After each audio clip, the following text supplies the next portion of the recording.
traditional teaching methods. As we all know, anatomy, the relations, the spatial relations, as the third line is shown that and into comprehension of complex anatomical structures is one of the necessities of anatomy. Can you put the next slide? I'm not sure whether it's visible. This is the revised CME guideline preamble. In that, these are the different goals that were set by CME. 6 goals are present. The second goal, the second goal is a very good comprehension of the normal disposition and the interrelationship between structures. I've heard something like anatomy is all about relationships. We need to know the every relations between each structure, from skin to fascia to nerves to muscles, everything we have to very clearly know the relationship. So that is one. The sixth goal is now put in CDM is the principles of imaging techniques like CT, sonogram, MRI, angiography, and I wonder why normal X-ray is not there within that goal. These two goals, the second goal and the sixth goal. If you go to the next slide. We all, most of us always teach about an X-ray. But here, if you look carefully, you know that there are ribs here, bony structures are present here, the mediastinum is present here. And earlier during that wonderful session on CT imaging, it was shown that can you go to the next one? One more here. It's shown that this is actually a superimposition of structures. You are seeing all the structures superimposed in the first image. But the second image shows how they are layered from anterior to posterior. I remember a doctor telling that there was a lesion, there was a bronchiectatic lesion in the medial basal part of a lung, medial basal segment of a lung. We saw that in the previous study.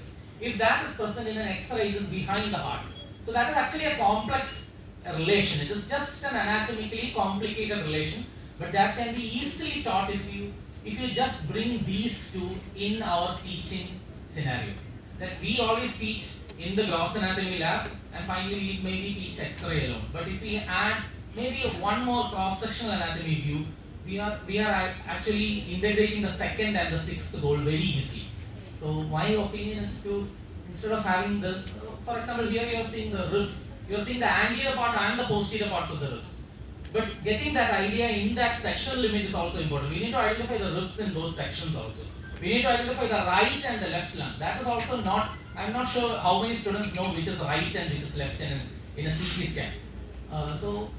These things are all very, very important, as we all know, in clinical practice.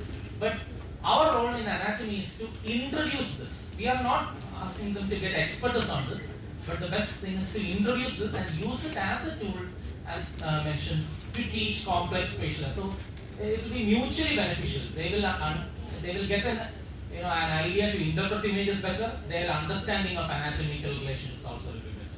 So second and sixth are interrelated and they will mutually complement each other. Thank you. There are medical schools that are moving away, that are doing away, especially new medical schools have moved away from. There are even established very good high quality medical schools that doesn't have a cadaver-based program. One of the best examples where hollow anatomy began in Cleveland Clinic. When they started a new medical school, they didn't have cadaver dissection. That's when HoloLens-based anatomy evolved from there. So there are medical schools that come like that, but it is a university-based variation. Each university will decide which is the best method for them. So it is mostly based on gross anatomy, but about the specific question, imaging. This is a statistic that I got. I was collaborating with another with a US histologist. We are actually, different people are writing a paper on the anatomy teaching status of different places. So this is a slide which says that imaging is integrated to anatomy. At least for the past 12 years, in most American medical courses, imaging is integrated into anatomy courses.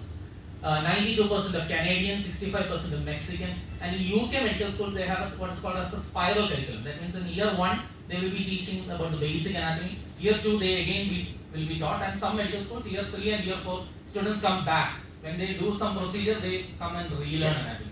So they will be incrementally exposed to radiological anatomy. Maybe initially they will be just taught where the liver is, then more about the echo texture. So in many places ultrasound is integrated. Go to the next slide. And this is a cover image of ASC, where it is from Durham University, UK. These are a couple of universities which I know that where ultrasound is integrated. Sunderland, Exeter, Ottawa, both are in UK. This is in New Zealand. They are all anatomy is integrated. Imaging, ultrasound imaging is integrated within anatomy. They are not going to radiology to do that. The machines are within anatomy itself. I personally know one experience in Ontario, which will come to the ultrasound part next. Another one is Alappuzha. Some of you might have, few of you might have attended an Alappuzha demonstration was there in Rajamundry. I couldn't attend that. Alappuzha is completely based on radiology sources, which is segmented and it is taught. If you look at the second image, that is from Alappuzha website. It is a gross anatomy lab. The cadavers are placed like in our dissection halls, but on the walls you can see the Alappuzha display, and they are teaching along with the gross anatomy that they are teaching. They are using imaging anatomy to teach simultaneously, incorporated with it. Nothing is replacing anything. That is one of the best methods to teach, what I understand. So these are different ways from my experience, which I know about how it is increasingly being integrated. Thank you, sir. Setup to incorporate radiology and anatomy into medical technique. Our setup, a couple of things that ma'am already mentioned. Next slide. One thing I want to say is any small step that we do as a teacher, as individual teachers, to introduce the concept of radiological anatomy, any small step will make a difference.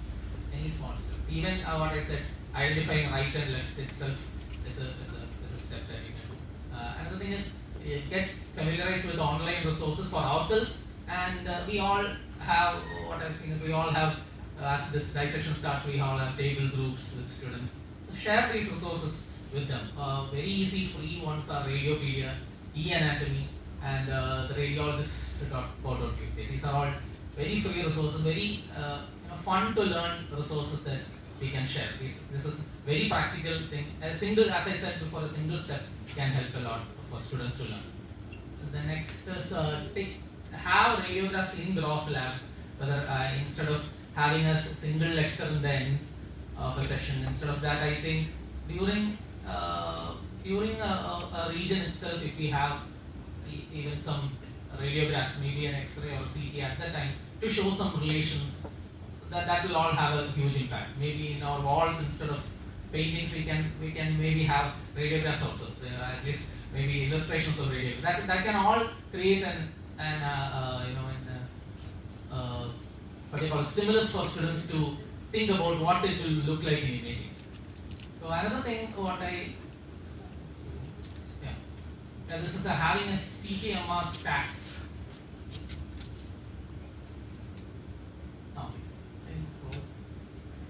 This is a CTMR stack. You can get a stack of images from Radiopedia. You can introduce it into the slide, and you can just scroll it.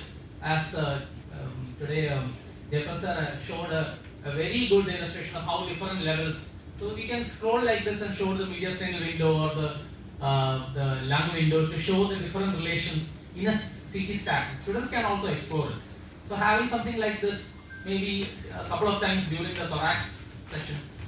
These are all what I think. These simple steps that you can do to introduce them into the idea of imaging will be very, very highly relevant, I think.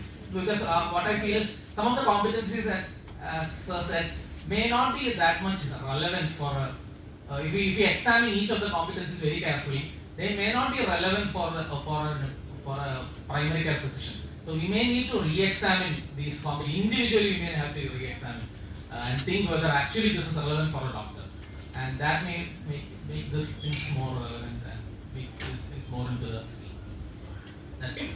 Do we have any labeled apps? One is e-anatomy, the one which I showed before. E-anatomy, there's a free version and a premium version.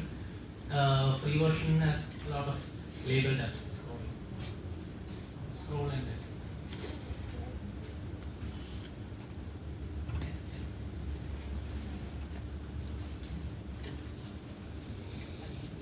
is one, e-anatomy is one, radiologist. These are all free websites which anyone can visit and share to students also. Thank you. For integration of ultrasound into anatomy education. Before that conference, this was last year, there was a 3-hour workshop. And that workshop was how to integrate an ultrasound into anatomy lecture.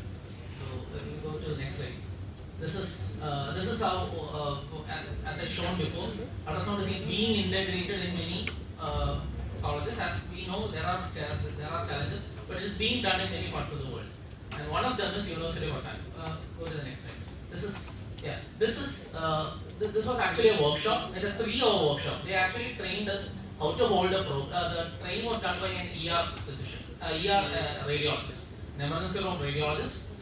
She trained like how to hold a probe, how to change it, and how to understand different axes.